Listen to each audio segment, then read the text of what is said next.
Hey everybody, and welcome to my ARTPOP first impressions video.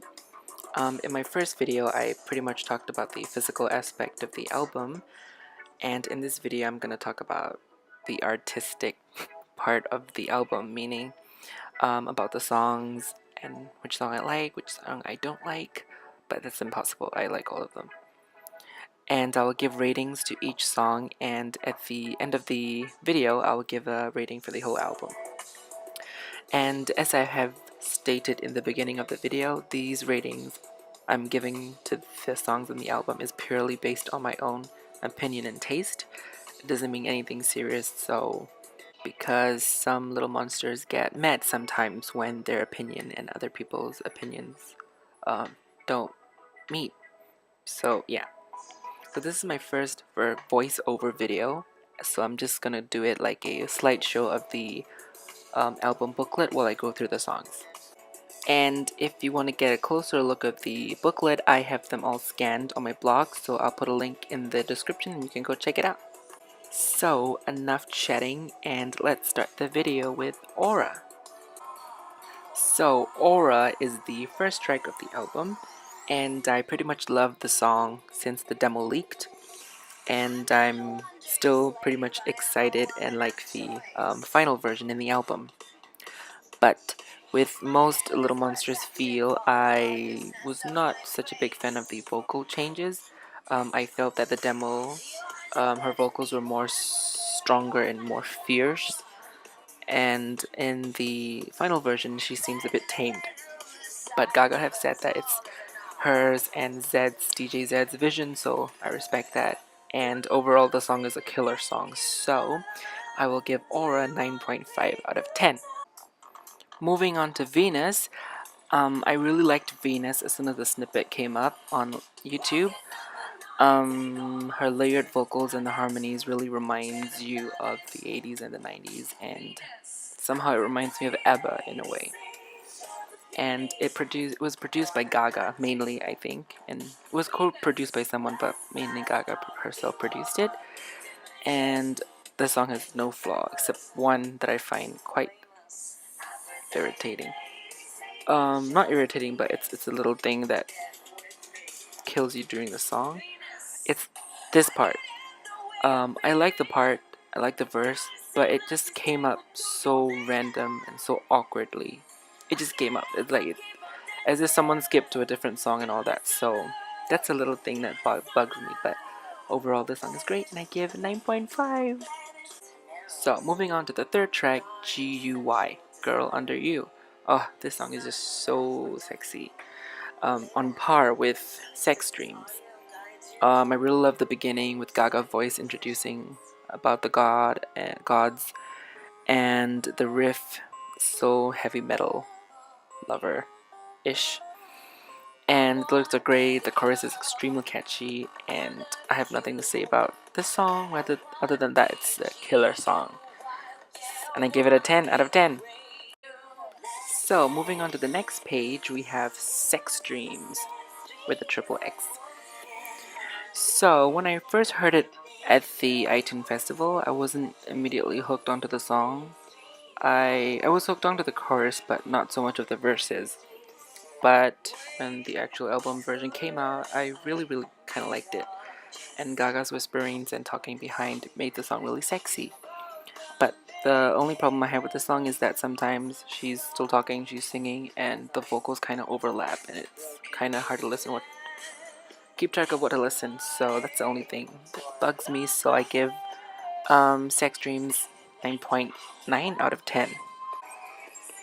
So let's move on to Jewels and Drugs, one of the songs on the album that features another artists in this case. So it features T.I., Too Short, and Twista.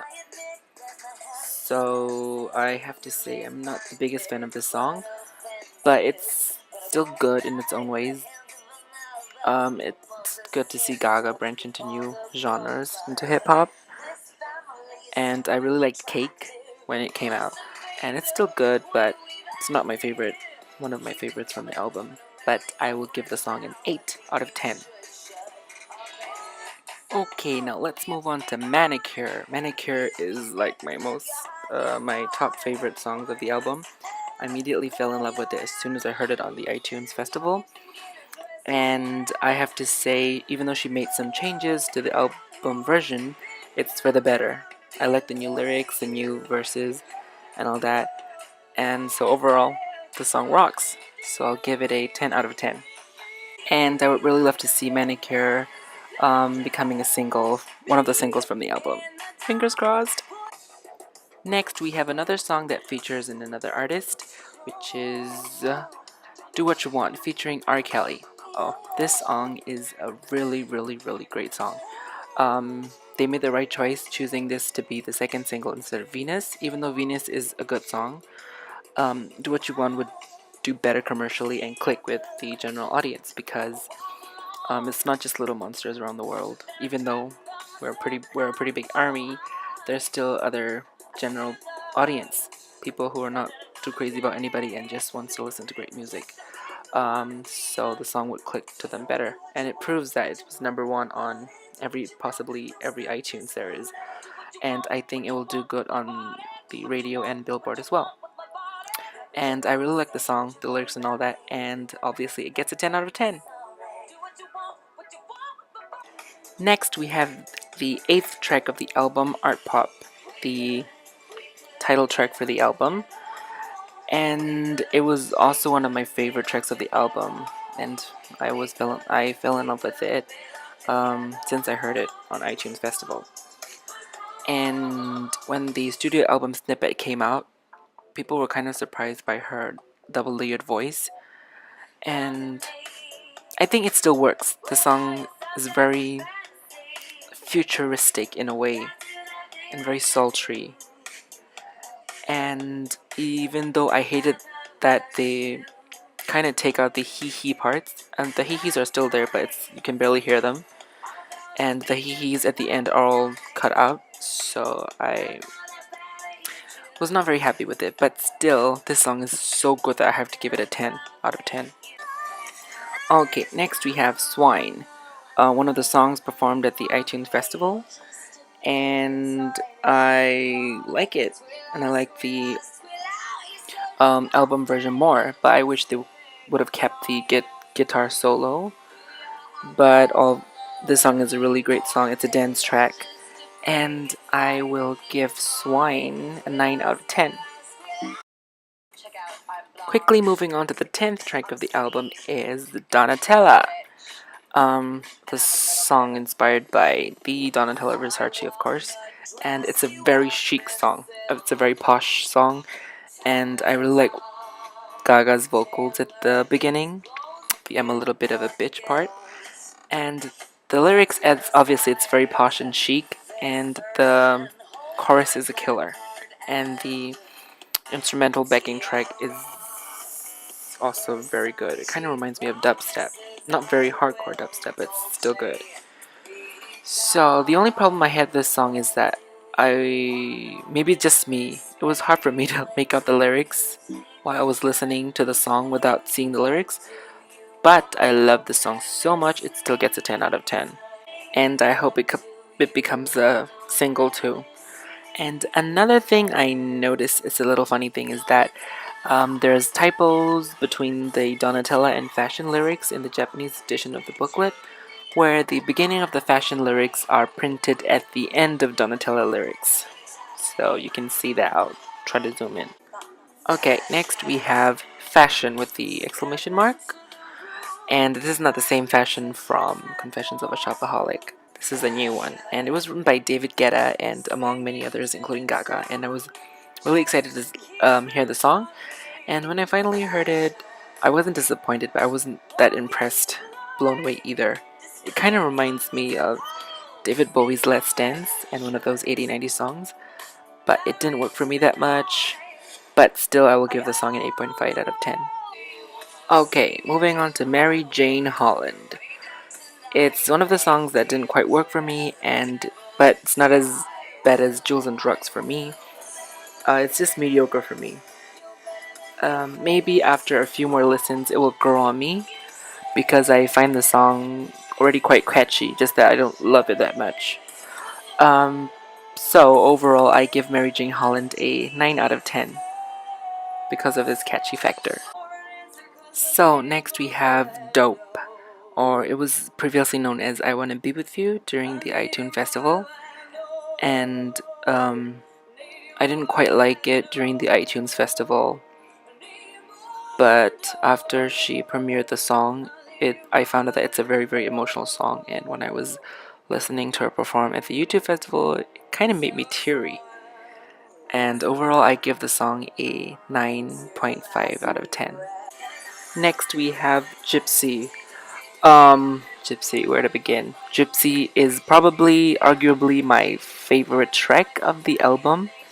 It's just so amazing and it makes you feel so free. I don't know, I just feel so free and I just want to jump around and dance whenever I listen to Gypsy. And I will give the song a 10 out of 10. I wish I could give it 100 out of 100. Just kidding. The song is a killer. It's 10 out of 10 work. Now we have the last track of the album, the now legendary Applause. For me, it's a classic already.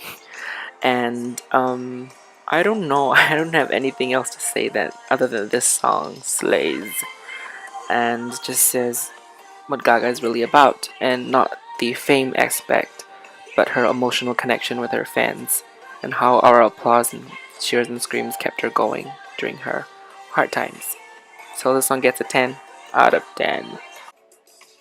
So now that we have given ratings for all of the songs, let's just look at the scoreboard for a second, and I will now calculate the average of what the whole album gets. So after combining all of the points and dividing them by 15, the whole album gets, drumroll please. So the album gets 9.5 out of 10. It was like 9.52 to 6 something, and I rounded up to 9.5. And that's it for my art pop first impressions video. I think my decisions would eventually alter after I listen to the album. I mean, they're not going down. I mean, they would only go up after I listen to more and more. And eventually every song will get a 10 and the whole album will get to 10. So, thank you guys for watching to the end of the video if they manage to reach to the end. So, I will see you all in my next video when I get my next art pop copy. So, thank you so much again, and I will see you soon. Bye!